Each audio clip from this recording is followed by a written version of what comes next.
Hi, I'm Jennifer Messina, artist known as Messina, and I'm a proud ambassador of the Monique Foundation.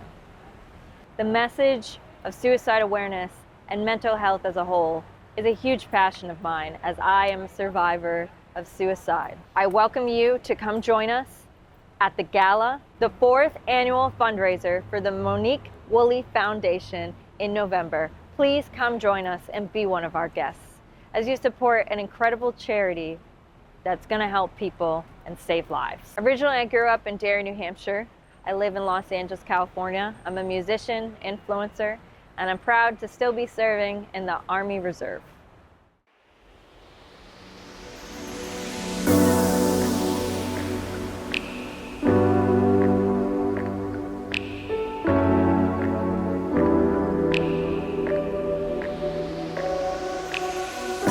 To you guys, this is your girl Amor de Luz with the Monique Foundation. Hashtag when feeling blue, think yellow.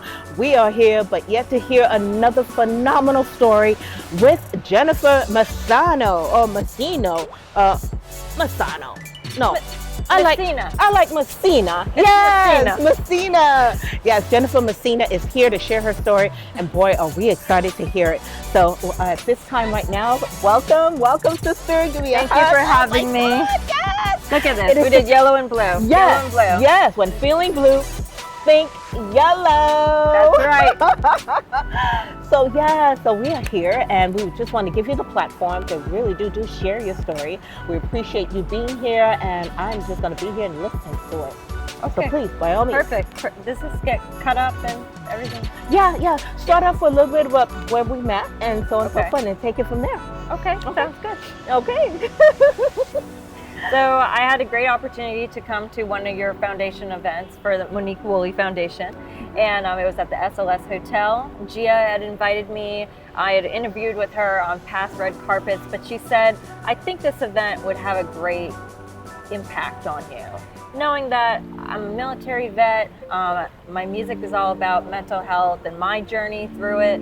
So I showed up to the event not knowing what to expect. I don't even know if I wore yellow or blue. I think I wore neutral. Yes.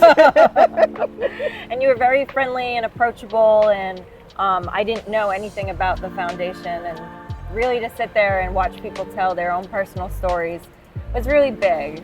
I was going through a lot that day. I had a lot of PTSD, so to be there, I almost didn't show up because I was so feeling uptight and I was stressed, and I just said to myself, I'm just gonna go and see what this is. So hearing all those people talk, all those people in uniform discuss, it was really impactful for me.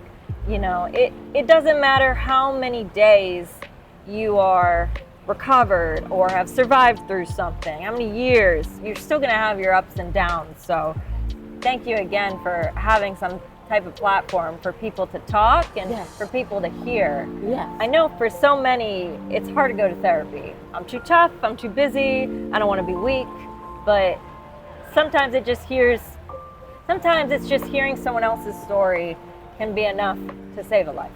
Amen. And I'm a strong believer of that. Yes, so am I. And it's for that reason we created the platform for suicide survivors, or any survivor for that matter, to Right. share their story. So please, by all means, go on. I mean, absolutely. So at 17 years old, I joined the military. I was a very shy, small, I think I was like 90 pounds, very unconfident human being. And I was a musician. I'd sang my whole life. I was 4 years old. I was dancing on the coffee table to every guest that walked into my parents' apartment. So I was always outgoing, and you couldn't keep me away from music. But at 17 years old, I had a lot of mental problems going on. I hit puberty. I was bullied a lot in school. I didn't know who I wanted to be. I didn't even understand my sexuality. That was a big confusing part of my high school years. So anyways, I'm 17 years old, nothing in life, and I get into my dream music school. It's Berklee College of Music in Boston. This is where Charlie Puth went there, and John Mayer and Melissa Etheridge, and I said, if I can make it here, I can get out of small town New Hampshire, and I can go live my dreams and, be a real musician out there in the world. So I didn't have money. I don't come from money. So I joined the military. I went to basic training. When I went to basic training, it was September 2012. I just graduated high school, and my mom got really sick, and she was in. Wow. Yep. Rude. There's even a chair right there. It was September 2012, and I went to basic training. My mom, just a couple months before, got really sick, and she was dying in the hospital. She was in ICU for multiple days. She had to go to a rehab to learn how to reuse her body. So going away and not having a phone or a way, I could write letters, but I didn't know if my mom was gonna survive or respond. It's really hard on a 17-year-old person. So I did that, graduated boot camp, ended up going my freshman year of college, and I had so much anxiety being away from home. I went to the doctor and tried to take medicine, and about 4 weeks later I tried to kill myself. I'm a freshman, I just got out of high school, I just got out of Army training. I have no purpose or anything in the world at this point in my head, so I tried to take my own life. And that wasn't the first time. In high school, I'd tried to attempt a couple of times. And as through my college experience too, eventually I got to the number 10. I'm at the age 30 and I got to the number 10. And it's really difficult. Sorry. No, it's okay. Sometimes it's hard to put words, but it's okay. It's okay. I do understand. The most painful part that really got me to stop wanting to attempt suicide, I think I was about 21 years old. One of my good friends was 18 years old, and a very motivated, intelligent human being. And he ended up committing suicide. And I go to his funeral, 18 years old, with so much to live for. He was an Eagle Scout. He was in the Masonic organization. Lots of potential. I watched his parents be so crushed at his funeral, and hundreds of people be there and not understand why he just couldn't talk to anyone, or how did he get a gun, or so many questions that were left, and he didn't leave a letter or anything. So once I saw that devastation in that family, I made a commitment to myself that I'm going to do everything I can to live. I'm going to take care of myself. Anytime I'm sad, I'm just going to say life is worth it. And I never want to hurt my parents the way that I saw them in pain. And I know that's a hard feeling that I know that you know. I know too well. Yeah. And I just keep having all these visions of what would it be like? What would my parents feel or think or do if I wasn't here today? All the work they invested into me, and they did their best that they could, and they gave me every resource that they financially could. What would that be like? Also, across the course of my life, started in high school with all the bullying, I developed an issue with self-harming. I would cut myself a lot. I got to a point where I was cutting myself every day. Eventually I got to the point where I was just addicted to it. I didn't want to feel anything. I wanted to be numb, cut myself, and that would be my distraction. I suffered with that for so many years. I actually ended up having such a bad downfall where I was just in a strain of all these abusive relationships. It didn't matter if I was dating men or women, they were just always hitting me, they were raping me, they were the lowest of the low. I had no respect for myself, nothing. Didn't love myself, didn't think of myself as anything. And it got to the point where I got a knife pulled on me while I was cutting myself. I ran out, I was screaming. I called the police. Police came, they arrested me. They tried to charge me with domestic violence. even though I was the one that was technically being threatened, and I was threatening myself technically.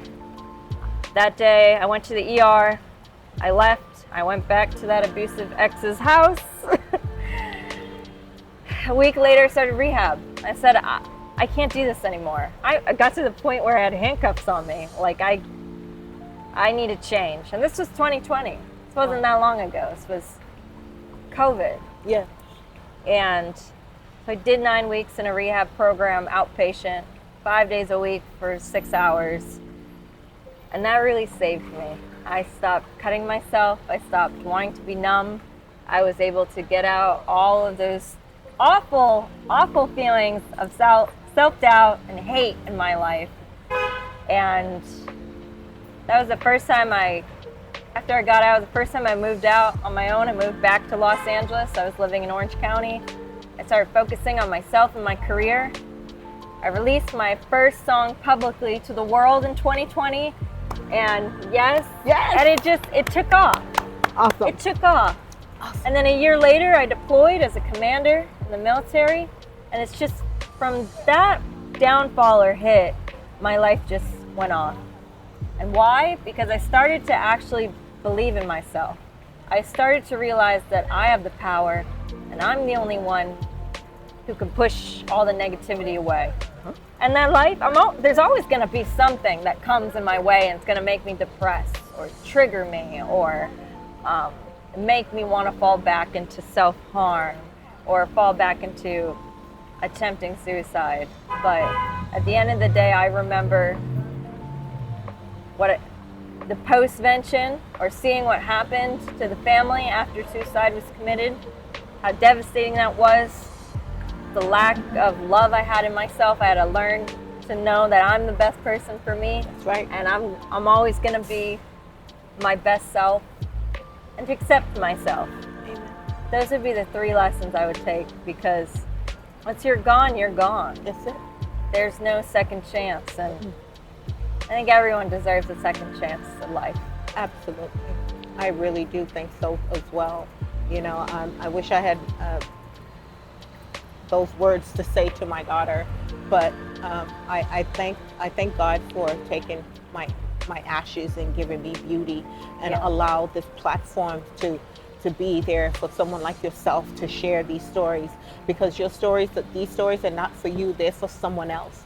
They're for someone in that looking at that camera right there to say, listen, if I'm here and I'm striving and I'm doing all that's needing to do and be the best me that I know how, okay, then it can happen for you as well. And the decision is up to one individual.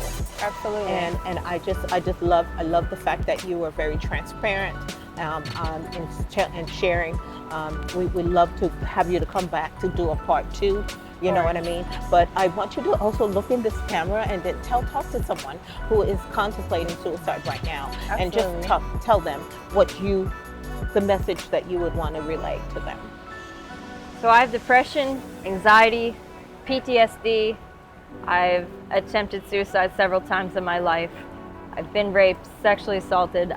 I've been through it all. I've been overseas deployed. I want you to remember that regardless of what is going on in your life, inside and out, it's not forever.